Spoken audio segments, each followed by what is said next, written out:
ದೇವರ ಅತಿ ಪರಿಶುದ್ಧವಾದ ನಾಮಕ್ಕೆ ಸ್ತೋತ್ರವಾಗಲಿ. ಕ್ರಿಸ್ತನ ಕೃಪೆ ಇನ್ನೊಂದು ಮುಂಜಾನೆಯಲ್ಲಿ ಉದಯ ಕಾಲದಲ್ಲಿ ನಾನು ನಿಮ್ಮೆಲ್ಲರನ್ನ ಭೇಟಿ ಮಾಡುವುದರಲ್ಲಿ ಸಂತೋಷ ಉಳ್ಳವನಾಗಿದ್ದೇನೆ. ಪ್ರಿಯ ದೇವಜನರೇ, ಈ ಮುಂಜಾನೆಯಲ್ಲಿಯೂ ಕೂಡ ದೇವರ ವಾಕ್ಯಗಳನ್ನು ಆಲಿಸುತ್ತಿರುವ ನೀವೇ ಆಶೀರ್ವದಿಸಲ್ಪಟ್ಟವರು.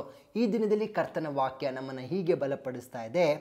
ಕೀರ್ತನೆ 37ನೇ ಅಧ್ಯಾಯದ 11ನೇ ವಚನದಲ್ಲಿ, ಆದರೆ ದೀನರು ದೇಶವನ್ನು ಅನುಭವಿಸುವರು, ಅವರು ಮಹಾ ಸೌಖ್ಯದಿಂದ ಆನಂದಿಸುವರು. ಪ್ರಿಯ ದೇವಜನರೇ, ಈ ತಿಂಗಳಿನಲ್ಲಿ ಕರ್ತನು ನಮಗೆ ವಾಗ್ದಾನವಾಗಿ ಹೇಳಿದ ಮಾತು, ಇದೊಂದು ಅಭಿವೃದ್ಧಿಯ ತಿಂಗಳು. ರೂತಳನ್ನು ಅಭಿವೃದ್ಧಿಪಡಿಸಿದ ಪ್ರಕಾರ ನಿಮ್ಮನ್ನು ಕೂಡ ಆತನು ಅಭಿವೃದ್ಧಿಪಡಿಸೋದಕ್ಕೆ ಹೋಗುತ್ತೇನೆ ಅಂತ ವಾಗ್ದಾನ ಮಾಡಿದ್ದಾರೆ. ಹೌದಲ್ವಾ? ಮತ್ತು ಹೇಗೆ ಬ್ರದರ್ ಆ ಅಭಿವೃದ್ಧಿ ನಮ್ಮ ಜೀವಿತದಲ್ಲಿ ನೆರವೇರ್ತದೆ? ನಾವು ಹೇಗೆ ನಮ್ಮ ಜೀವಿತ ಮತ್ತೆ ಕಟ್ಟಲ್ಪಡಬಹುದು? ನಮ್ಮ ಜೀವಿತವು ಹೇಗೆ ಒಂದು ಉತ್ತಮವಾದ ಆರಂಭ, ಒಂದು ಪುನರಾರಂಭ ಹೇಗೆ ನೋಡಬಹುದು?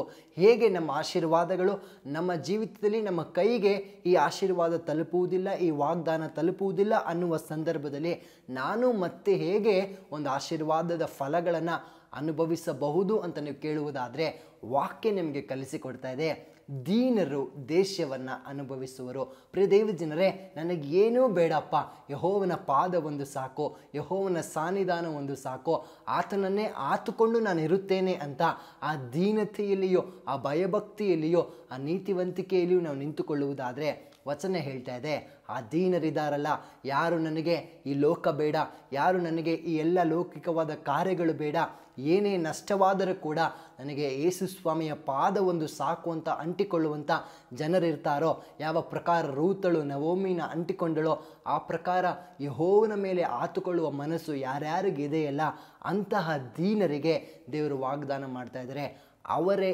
ದೇಶವನ್ನು ಅನುಭವಿಸುವರು, ಅವರು ಮಹಾ ಸೌಖ್ಯದಿಂದ ಆನಂದಿಸುವರು ಅಂತ ವಾಕ್ಯ ಮಾತನಾಡ್ತಾ ಇದೆ. ನೋಡ್ರಿ ಪ್ರಿಯ ದೇವಜನರೇ, ನಮ್ಮ ಜೀವಿತದಲ್ಲಿ ಎಷ್ಟೋ ಬಾರಿ ಈ ಮನುಷ್ಯ ಸ್ವಭಾವ ಹೇಗೆ ಅಂದರೆ, ನಮಗಿಷ್ಟವುಳ್ಳ ಕಾರ್ಯ, ನಾವು ಆಸೆ ಪಟ್ಟಂಥ ಕಾರ್ಯ, ನಾವು ಜಾಸ್ತಿ ಆತುಕೊಂಡಂಥ ಕಾರ್ಯ ಏನಾದರೂ ನಮ್ಮ ಕೈ ತಪ್ಪಿ ಹೋಗ್ಬಿಡ್ತಂದ್ರೆ ನಾವು ಜನರ ಮೇಲೆಯೂ ಕೋಪ ಮಾಡಿಕೊಳ್ತೇವೆ, ದೇವರ ಮೇಲೆಯೂ ಕೋಪ ಮಾಡಿಕೊಂಡು ದೀನತೆಯ ಸ್ವಭಾವ ಹೋಗಿ ಒಂದು ವಿಧದಲ್ಲಿ ಈ ಲೌಕಿಕವಾದ ಒಂದು ಕೋಪ, ಗರ್ವದ ಸ್ವಭಾವ ನಮ್ಮಲ್ಲಿ ಬರುತ್ತೆ. ಓ, ದೇವರಿದನ್ನು ನನ್ನಿಂದ ಕಿತ್ತುಕೊಂಡ್ರು, ನಾನು ಯಾವ ದೇವರು ಬೇಡ, ಏನು ಬೇಡ ಅಂತ ಹೇಳಿ ತೊರೆದು ಹೋಗುವ ಸ್ವಭಾವಗಳು ನಮ್ಮಲ್ಲಿ ಬರುತ್ತೆ. ಆದರೆ ರೂತಳ ಬದುಕಿನಲ್ಲಿ ನಾವು ಗಮನಿಸುವಾಗ ಆಕೆಯ ಜೀವಿತದಲ್ಲಿ ಎಲ್ಲ ನಷ್ಟವಾದರೂ ಕೂಡ ಆಕೆ ಮತ್ತೆ ಆತುಕೊಂಡದ್ದು ಆ ಯೆಹೋವನ ಕೃಪೆಯನ್ನು, ಆಕೆಯ ಅತ್ತೆಯನ್ನು ಆಕೆ ಆತುಕೊಂಡಳು. ಅದೇ ಪ್ರಕಾರ ನಮ್ಮ ಜೀವಿತದಲ್ಲೂ ಕೂಡ ನಮಗೇನು ಬೇಡ ಕರ್ತನೆ, ಏನೇ ನಷ್ಟವಾದರೂ ಕೂಡ ನಾನು ನಿನ್ನನ್ನು ಕಳೆದುಕೊಳ್ಳುವುದಿಲ್ಲ ಅನ್ನುವ ಒಂದು ದೀನತೆಯ, ಒಂದು ನಮ್ರತೆಯ ಸ್ವಭಾವ ನಮ್ಮಲ್ಲಿರುವುದಾದರೆ, ವಾಕ್ಯ ಬಲಪಡಿಸಿ ಹೇಳ್ತಾ ಇದೆ, ನೀವೇ ದೇಶವನ್ನು ಅನುಭವಿಸುವವರು, ನೀವೇ ಅಭಿವೃದ್ಧಿಯನ್ನು ಕಾಣುವವರು. ಈ ಆಗಸ್ಟ್ ತಿಂಗಳಿನಲ್ಲಿ ಒಂದು ಅಭಿವೃದ್ಧಿಯನ್ನು ನಿರೀಕ್ಷಿಸ್ತಾ ಇದ್ದೀರಾ? ಯೆಹೋವನನ್ನು ಆತುಕೊಳ್ಳ್ರಿ. ಎಲ್ಲ ತೊರೆದು ಬಿಟ್ಟರೂ ಕೂಡ ದೇವರನ್ನು ತೊರೆಯದಂತೆ ಅವರನ್ನೇ ನೀವು ಹಿಡಿದುಕೊಂಡು ನಡೆಯುವುದಾದರೆ, ವಚನ ಹೇಳ್ತಾ ಇದೆ, ಮಹಾ ಸೌಖ್ಯದಿಂದ ಆನಂದಿಸುವ ತಿಂಗಳು ಇದು ನಿಮ್ಮದಾಗ್ತದೆ. ನಂಬಿಕೆ ಇದೆಯಾ? ನಾವು ಪ್ರಾರ್ಥನೆ ಮಾಡಿಕೊಳ್ಳೋಣವೇ?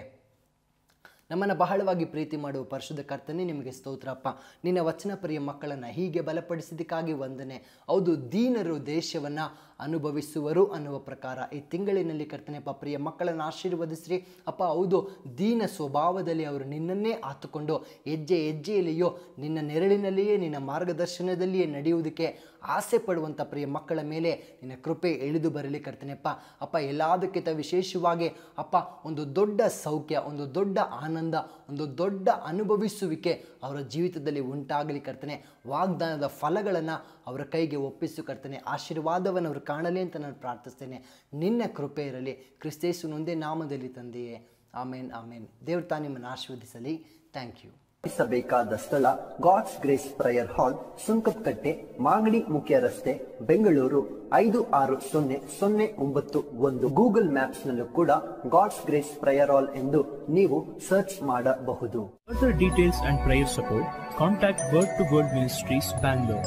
Phone 90087258114, 90087258115. God bless you.